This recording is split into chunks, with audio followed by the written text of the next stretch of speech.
ഓ ഞാൻ ഒരു തിള കൂടെ വരുമ്പോഴത്തേന് പായസം റെഡിയാ. എല്ലാം റെഡിയായിരിക്കും കേട്ടോ.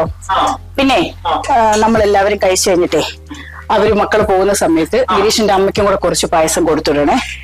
അവർക്ക് സേമിയ പായസം ഭയങ്കര ഇഷ്ടമാണെന്ന് മോള് പറഞ്ഞായിരുന്നു.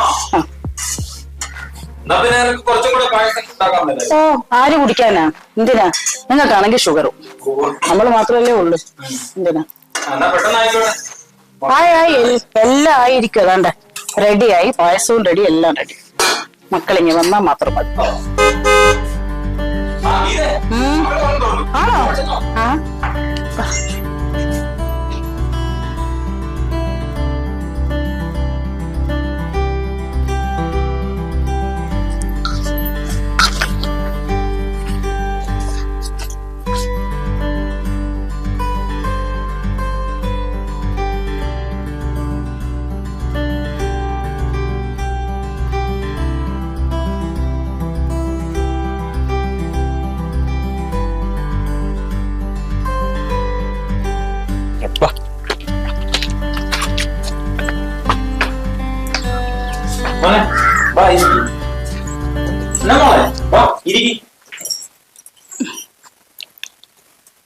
എന്താ മോളെ മുഖം വാടിയിരിക്കുന്ന ഒരു ക്ഷീണം പോലെ?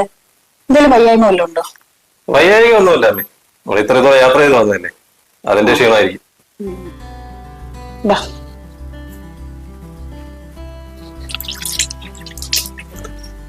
ഇത്രയും രുചികരമായ പായസം എന്റെ ജീവിതം ഞാൻ ഇന്നുവരെ കുടിച്ചിട്ടില്ല. എന്റെ അമ്മ പോലും ഇത്ര രുചികരമായി ഉണ്ടാക്കിയിട്ടില്ല. എന്റെ മോനെ അങ്ങനെയൊന്നും പറയല്ലേ. ഇനി ഇവിടെ എല്ലാ ദിവസവും പായസമായിരിക്കും. എനിക്കാണ് ഷുഗറുള്ള താങ്ങൂല്ല.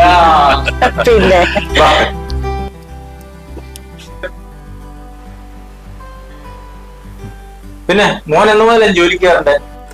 തിങ്കളാഴ്ച മുതൽ പോണം.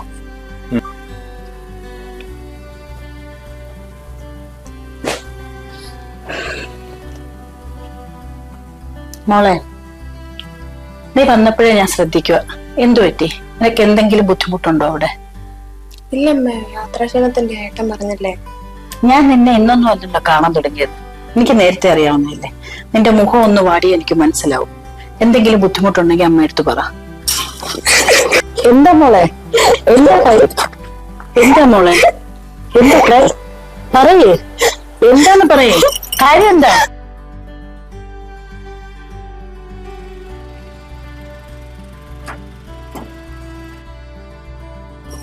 ഗിരീഷിന് പൈസ വെച്ച് ചീട്ട് കളിക്കുമെന്നൊക്കെ എനിക്ക് തോന്നുന്നമ്മ. കഴിഞ്ഞ ദിവസം ബിസിനസിന്റെ ആവശ്യമെന്ന് പറഞ്ഞ എന്റെ 2 വള മേടിച്ചോണ്ട് പോയി. ഞാൻ കൊടുത്തു. പക്ഷെ എന്റെ അടുത്ത് എപ്പോഴും ഒന്ന് ദേഷ്യമായിട്ട് അമ്മ പെരുമാറുന്ന എനിക്ക് പേടിയാണ് അമ്മ. ആരുമില്ല എനിക്കൊരു സപ്പോർട്ടിന്. മോളെ 4-5 ദിവസമല്ലേ ആയിട്ടുള്ളൂ മോളെ കല്യാണം കഴിഞ്ഞിട്ട്. മോളൊന്ന് വിഷമിക്കാതിരിക്കെ. നമുക്ക് മാറ്റിയെടുക്കാൻ പറ്റും. ഒരു കുടുംബമായാലും ഇങ്ങനത്തെ അവസ്ഥകളൊക്കെ ഉണ്ടാവും. നീ ഒരു ഭാര്യയല്ലേ, നിനക്ക് അവനെ മാറ്റിയെടുക്കാൻ പറ്റും. മോള് വിഷമിക്കാതെ. വിഷമിക്കാടി.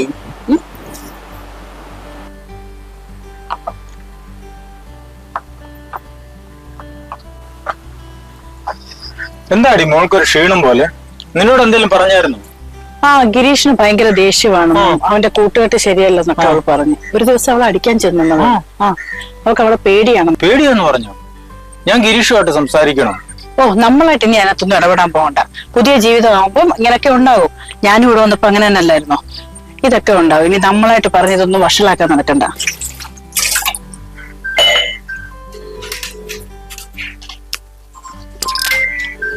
മോളാണല്ലോ. ഹലോ മോളെ. അമ്മ എനിക്ക് ഒട്ടും പറ്റുന്നില്ല അമ്മ ഇവിടെ നിൽക്കാൻ. എന്നെ ഒന്ന് കൊണ്ടുപോവമ്മ പ്ലീസ്. എനിക്ക് പേടിയാ അമ്മ. അമ്മ എന്നെ ഇവിടുന്ന് കൊണ്ടുപോവമ്മ. കുഴപ്പമില്ല മോളെ, ഞാൻ അച്ഛനോട് പറയാം. ഇന്നൊരു രാത്രി കഴിയട്ടെ. നാളെ രാവിലെ തന്നെ ഞങ്ങൾ അവിടെ എത്തി മോളെയും കൂട്ടിട്ട് വരാം. പോരെ?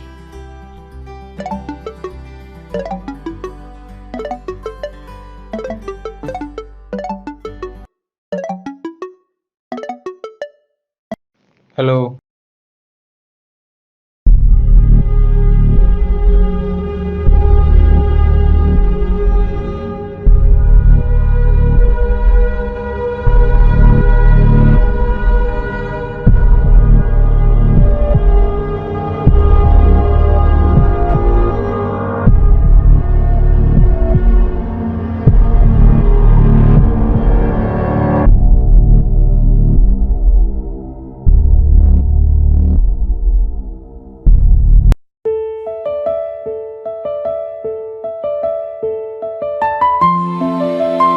ഇന്നലെ കൂടെ ആ കുട്ടിയെ വിളിച്ച് പറഞ്ഞതാ അവിടെ നിൽക്കാൻ പേടിയാണ്. പക്ഷെ ആ സമയത്ത് തന്നെ ഇവർ ഇടപെട്ടിരുന്നേ ഇന്നീ ഗതി വരില്ല. ആത്മഹത്യ എന്ന് പറയുന്ന ഒരു സെക്കൻഡിൽ തോന്നുന്ന കാര്യമല്ലേ. അത് ഇപ്പൊ തോന്നുന്നു നമുക്ക് പറയാനൊക്കത്തില്ല. മനുഷ്യന്റെ വിധി എപ്പോഴാണെന്ന് പറയാനൊക്കില്ല. ആ കുട്ടിക്ക് അത്രേ ഉള്ളൂ വിധി. ഇനി അത് പറഞ്ഞിട്ട് കാര്യമല്ല. പോവേണ്ടത് പോയി.